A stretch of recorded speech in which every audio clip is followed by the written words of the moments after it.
All right, well, we're pretty sure you don't need us to tell you that it's hot outside.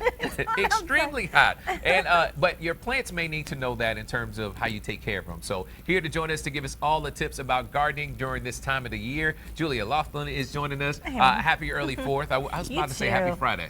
Oh, it feels kind of like it because tomorrow's a holiday. Yeah. So for all my folks that's still working, it's all good. We're going to make sure to party for you now. Tell me about these gardening tips when it comes to making sure that your plants are healthy with this extreme heat. Well, one of the main things to do during when you're planting in the spring is to pick some plants that are really, really heat tolerant. Okay. I've got a couple plants here, just some succulents to show you.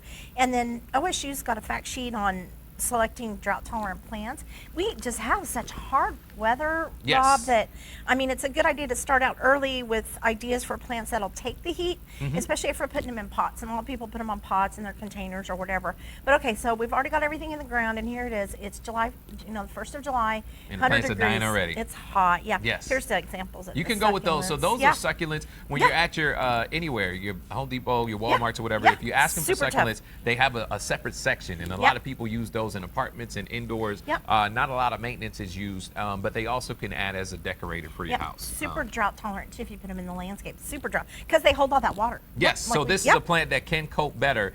Is there any other plant besides this that can? Yes, really. That's why that fact sheet's so good. We can have things that don't even look like they would, like annuals and perennials that are really drought tolerant, like lantana and things like that. But the other thing to do, probably this is a good idea, Rob, is to find out how much water you're putting on there. So I've got a little rain gauge here, some little rain gauge. Isn't that cute? It's just a really and it has a little spike on it to where you can stick it in the ground now. Or in a pot even if you if you want to.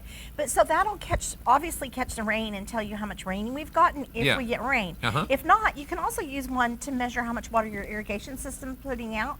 So what we want during the hottest part of July and August is about 2 inches of water a week. 2 inches of water a week. Okay. That should take care of your lawn, your trees. And, if we're getting a real hot drought, you might have to run some slow water on trees, but you want about 2 inches of water a week for most plants. And so you can either get that from the rain, which we're not getting right now, or you can get it from your irrigation system, and that'll help you tell how much you're getting when you irrigate. Julia, I'm gonna be honest. I thought this is the thing that you stick in your margaritas.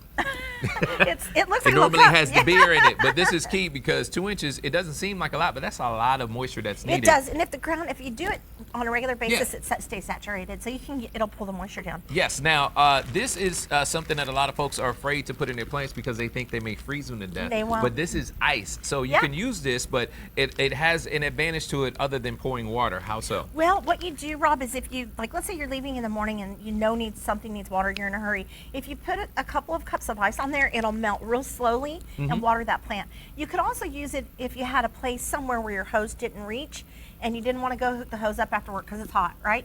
You could just put some ice on it. It'll slowly melt overnight or the next day and water it slowly. That's my secret weapon for hot weather. And go ahead on and chisel out that freezer because sometimes they take on some of the vegetables and stuff that are in there to make sure that it might even get some nutrients to your plants. Yeah, who knows? I got a few pieces of broccoli sitting in the back of my freezer right now. So so how are you keeping yourself cool when you're gardening?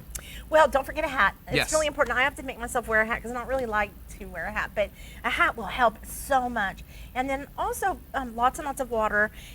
Keep a water bottle near you. Take a break. To gardeners, I think, especially weekend warriors, if you're that person that has a job and has to go out and work on the weekends and mow and stuff, make yourself take breaks, Rob. It's really important because it's so hot. Take your breaks and don't be afraid to dip that rag in a cup of ice water and put it around your neck. That's a good one. That goes a long way. So for more information, give them a call and check it out for yourself. 405-713-1125, and you can see all of the facts that we showed on the screen. Make sure to visit extension okstate.edu, and for the Tulsa office, 918-746-3700. Make sure to pay them a visit and take care of your gardens for the summer.